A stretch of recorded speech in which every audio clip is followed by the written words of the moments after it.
কেউ যদি একবার সুবহান আল্লাহ বলে, আল্লাহ রব্বুল আলামিন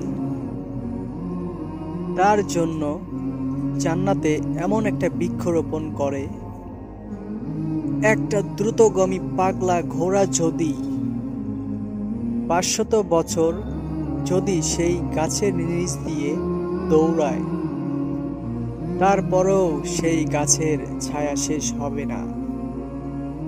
তাহলে গাছটা কত বড় হতে পারে? আল্লাহর নবীর এই হাদিসটি বিশ্বাস করে থাকলে কমেন্টে সুবহান আল্লাহ লিখবেন, আর অবিশ্বাস করলে চলে যাবেন। দেখব ইমানদারের সংখ্যা বেশি না বেঈমানের সংখ্যা। তো কমেন্টে অবশ্যই জানাবেন। আল্লাহ হাফেজ।